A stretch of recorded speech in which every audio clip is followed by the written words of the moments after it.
Dans cette séquence vidéo, nous allons revenir en détail sur une des applications pratiques importantes du polymorphisme que l'on appelle les collections hétérogènes.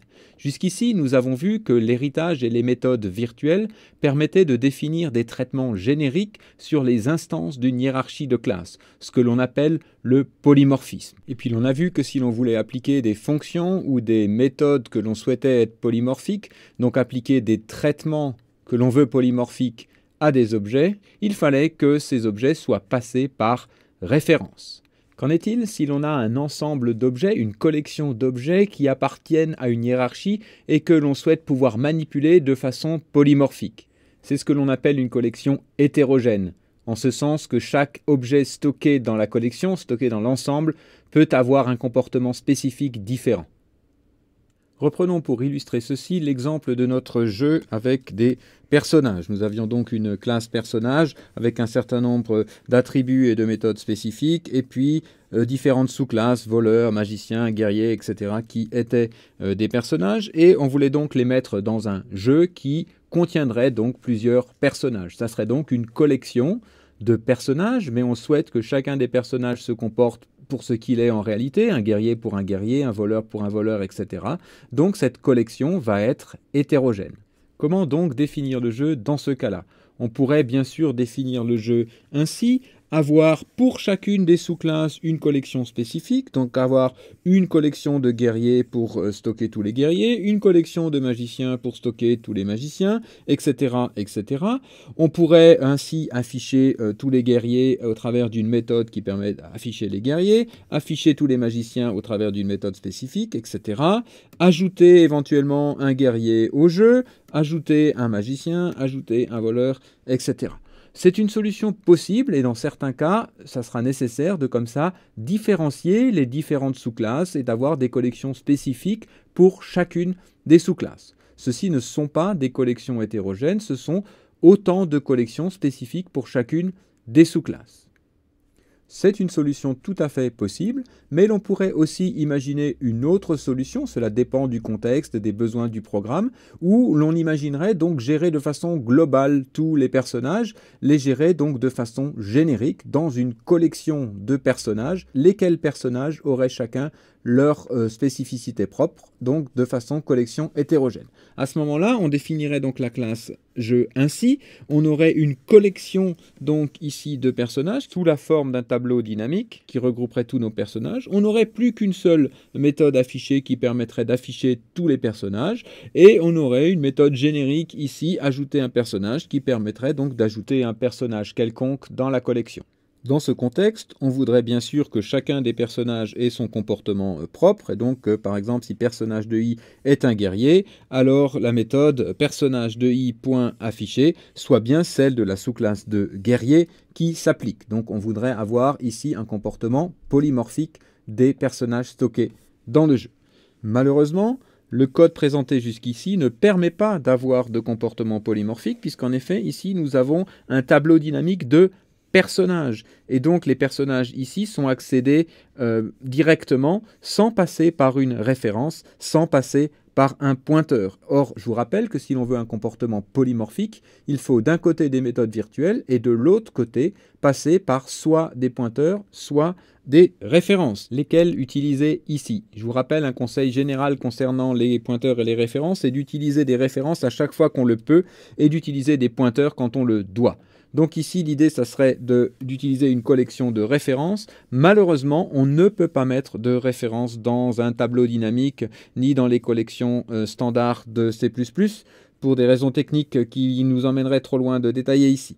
Donc, on est obligé ici, pour ces raisons techniques, de mettre cette fois-ci des pointeurs. Donc, on va changer l'implémentation de notre classe jeu avec cette fois-ci un tableau dynamique de pointeurs sur des personnages. Pour avoir un comportement polymorphique de nos personnages, on va mettre ici un tableau de pointeurs sur des personnages. La question qu'on peut se poser, c'est est-ce qu'on veut mettre des pointeurs à la C ou des pointeurs intelligents, des pointeurs C++ 2011. Donc ici, une autre alternative, version 2011. Nous allons vous conseiller plutôt cette seconde façon et nous détaillerons dans une séquence vidéo complémentaire optionnelle qui suivra cette séquence vidéo les raisons de ce choix. Donc si vous préférez donc utiliser, suivant nos conseils, des pointeurs intelligents à la C++ 2011, on ferait ici un tableau dynamique de unique pointer de personnages. Pour utiliser les unique pointers, je vous rappelle qu'il faut inclure la bibliothèque memory. Pour ceux qui ont besoin de rappels sur les pointeurs, nous avons remis sur ce cours-ci l'ensemble des cours que nous avions donnés dans notre MOOC précédent sur l'initiation à la programmation concernant donc les pointeurs. Je vous encourage à aller les revoir si nécessaire. Donc, on pourrait ici faire l'un ou l'autre. Dans tous les cas, à noter que ce sont donc des pointeurs qui vont être stockés cette fois-ci dans la collection. Le tableau personnage, ici, est un tableau cette fois-ci de pointeurs et non plus directement d'instances. Ceci va avoir des conséquences sur notre conception et sur la vie de notre jeu, puisque du coup, maintenant, les instances sont en fait en dehors du jeu. Dans le jeu, en réalité, on n'a que des pointeurs sur les instances. Comment donc continuer le développement de notre classe jeu et ajouter donc ces méthodes pour par exemple l'affichage ou l'ajout d'un personnage? Le plus simple est de regarder comment nous allons d'abord utiliser ce jeu.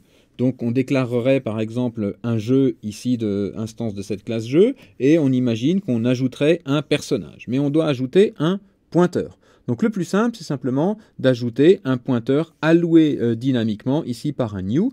Donc par exemple ici un nouveau guerrier, new guerrier, qui va renvoyer un nouveau pointeur sur un guerrier. Donc en mémoire, on aurait la chose suivante, un jeu qui contient donc sa collection de pointeurs.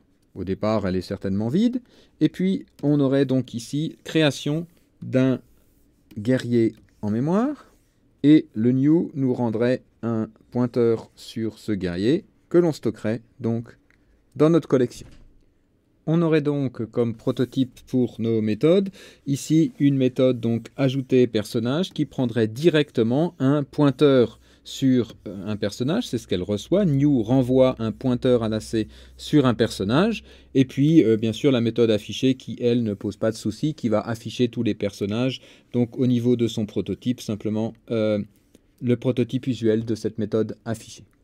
Voyons maintenant comment définir ces méthodes et commençons par la méthode qui donc ajoute un personnage. Donc son prototype, c'est bien de recevoir un pointeur à la C sur un personnage pour faire l'appel qu'on a vu juste précédemment. On commence par mesure de précaution, par vérifier qu'on a bien reçu au travers du pointeur nouveau ici effectivement un pointeur sur un vrai personnage, donc que ce pointeur n'est pas nul. Puis ensuite on ajoute donc à la collection de personnages. Je vous rappelle que donc ici la collection de personnages, on a décidé de l'implémenter comme un tableau dynamique de unique PTR sur des personnages. Donc on ajoute simplement par un pushback la transformation du pointeur à la C nouveau reçu par l'appel de new en un unique PTR, puisque new renvoie un pointeur à la C et que nous avons décidé ici de choisir d'implémenter nos pointeurs comme des pointeurs intelligents à la C++ 2011. On va transformer ici ce pointeur à la C en un unique PTR. Donc précisément en détail, l'appel précédent jeu.ajouter personnage de new guerrier avec un appel ici au constructeur avec des paramètres pour le constructeur de guerrier va faire la chose suivante. On va tout d'abord donc exécuter new guerrier qui va nous construire en mémoire un nouveau guerrier. New va nous renvoyer un pointeur sur cette zone allouée. Ce pointeur va être passé ici à la méthode ajouter personnage et s'appelle nouveau. Ce pointeur n'est pas nul. Et on arrive donc ici dans la classe jeu en faisant un pushback, en supposant donc par exemple que le tableau dynamique était vide.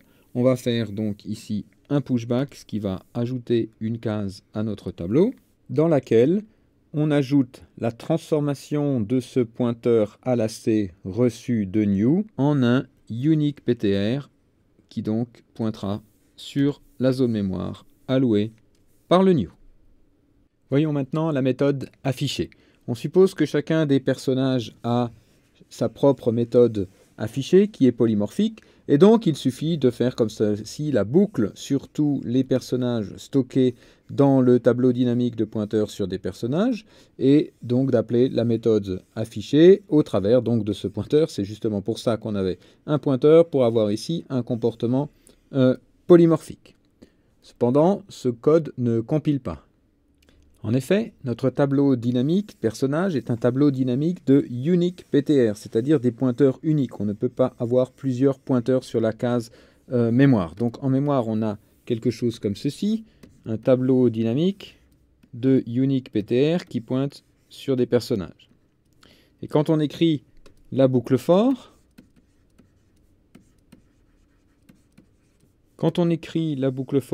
comme ceci, il se trouve que ici, donc, la variable kidam va être une autre variable qui va tour à tour valoir chacune des valeurs du tableau personnage. Et donc kidam est bien un pointeur qui veut pointer au même endroit que chacun tour à tour des différents pointeurs sur personnage ici stockés dans ce tableau. Donc par exemple, la première étape, ça serait de dire kidam égale ce pointeur, et donc égalité de pointeur, ça veut dire qu'il veut pointer au même endroit. Or ceci n'est pas possible du fait que l'on a ici des unique PTR, on ne peut avoir qu'un seul pointeur par endroit. Donc cette solution n'est pas acceptable, il faut pour cela avoir une référence sur les objets qui sont stockés, une référence sur les unique pointers, ça c'est tout à fait possible. Et donc la bonne boucle for s'écrit de la façon suivante. For auto référence. Ici, bien sûr, on ne va pas modifier dans la méthode affichée étant const, on peut donc rajouter une référence constante. Donc for auto référence constante. Kidam est donc cette fois-ci une référence constante sur les éléments du tableau personnage, donc une référence constante sur des unique PTR. Voilà donc une petite subtilité sur les unique PTR. Voyons maintenant comment nous allons utiliser notre classe jeu. Donc on déclarerait ici un jeu et puis on ajouterait par exemple des personnages en appelant donc la méthode ajouter personnage et en créant dynamiquement avec new un nouveau guerrier, ici avec des paramètres pour le constructeur de guerrier. On ajoute ensuite un nouveau magicien, un nouveau voleur, peut-être encore un autre nouveau guerrier, etc. Et puis quand on souhaite afficher le jeu, on appellerait donc simplement jeu.afficher. Mais cette innocente classe jeu comporte cependant quand même un danger potentiel. Qu'en est-il si jamais l'un des objets que l'on a mis dans la collection, plus exactement dont on a mis une adresse dans la collection, si l'un de ces objets venait à disparaître? Alors à ce moment-là, on aurait toujours dans la collection le pointeur sur l'objet qui aurait par ailleurs été détruit, et cela pourrait causer de gros soucis. Donc pour que tout fonctionne bien, il est vraiment nécessaire que tous les éléments pointés existent au moins aussi longtemps que leur pointeur. Donc dans l'exemple ici, il faut que les personnages qui sont dans le jeu existent au moins aussi longtemps que le jeu existe. Et ça, c'est au programmeur de le garantir par une bonne conception. Et donc au programmeur de ne pas faire de bêtises de ce genre-là. Par exemple, imaginons un programmeur un peu naïf qui a voulu créer une fonction ici pour créer et ajouter un magicien dans un jeu. Donc cette fonction, modifiant le jeu, elle prend un jeu par référence et elle donc crée un magicien ici en passant des paramètres à son constructeur, et puis elle appelle la méthode ajouter personnage, et comme on doit ajouter un personnage en passant un pointeur, elle passe donc ici l'adresse de ce magicien. Et puis donc dans le main, on aurait le jeu, on appelle cette fonction créer magicien, on passe le jeu par référence pour lui ajouter un magicien, et puis on affiche le jeu. Le problème en effet, c'est que la fonction créer magicien ajoute un nouveau magicien, mais qui est une variable locale. Et donc, il ne faut jamais faire ce genre de choses, jamais ajouter des variables locales. Et cette variable locale va donc cesser d'exister, Mago ici va cesser d'exister dès que l'on va quitter la fonction. Et donc, on aura ajouté ici, au travers de ce passage par référence, un pointeur sur un magicien, mais ce magicien n'existera plus dès que l'on aura quitté la fonction qui l'a créée. Donc dès ce point virgule ici, en toute rigueur, ce magicien ne devrait plus être accédé, on ne devrait plus chercher à l'afficher. Et donc ici, on ne sait pas ce qui va se passer, on va afficher un magicien qui potentiellement n'existe plus. Je dis potentiellement parce que peut-être que sur certaines machines, ce code ici étant relativement court, il ne va rien se passer de grave. Mais si l'on imagine plusieurs lignes de code ici avec beaucoup de manipulations entre cet appel à cette fonction et cet affichage-là, là c'est pratiquement sûr que vous aurez n'importe quoi comme résultat. Il ne faut donc vraiment jamais faire ça. Jamais prendre l'adresse d'une variable locale, utiliser comme ça l'adresse d'une variable locale. La bonne façon de faire, de résoudre ce genre de problème, c'est d'utiliser ce qu'on appelle l'allocation dynamique et de garantir que la zone mémoire allouée sera préservée au moins aussi longtemps que la collection qui la contient. Donc par exemple ici, la méthode créer magicien qui reçoit toujours un jeu par référence ajouterait à ce jeu un magicien alloué dynamiquement comme on l'a fait jusqu'à maintenant. Ce new va faire une allocation dynamique et la zone mémoire existera tant qu'on n'aura pas fait de delete. Et si dans le cas d'une collection où on gère des pointeurs au travers de unique pointer, on n'a même pas besoin de faire le delete. Ce delete sera automatiquement fait par le unique pointer dès que la mémoire ne sera plus utilisée. Ça, c'est un des avantages de ces unique pointers. C'est donc pour ça que l'on vous conseille d'utiliser dans un premier temps des pointeurs intelligents, des unique pointers, parce que d'abord, vous n'avez pas du tout besoin de vous préoccuper de la désallocation, donc aucun risque de libération d'une zone mémoire tant qu'on l'utilise. Mais par contre, le pointeur sera automatiquement libéré dès qu'on n'utilise plus cette zone mémoire. Et puis le deuxième aspect, c'est l'aspect unique. Il y a l'aspect donc pointeur intelligent qui permet de gérer la désallocation et l'aspect unique qui évite justement d'avoir des références multiples. Alors on a vu dans l'exemple de la boucle for que cela nous donnait quelques contraintes, mais c'est un gros avantage d'avoir globalement qu'un seul pointeur qui pointe sur l'objet en question. L'objet appartient comme ça vraiment à la collection à laquelle il est censé appartenir. Il n'y a pas d'autres endroits dans le programme qui pointent vers cet objet et qui pourraient le modifier. Voilà donc les raisons pour lesquelles on vous conseille dans un premier temps d'utiliser les unique PTR. Maintenant, on pourrait aussi utiliser des pointeurs à lacets. Et donc, si vous voulez approfondir cet aspect, nous avons fait une autre séquence vidéo optionnelle, celle-ci, qui va un petit peu plus loin sur ces aspects et qui donc illustrerait encore mieux les avantages des unique PTR.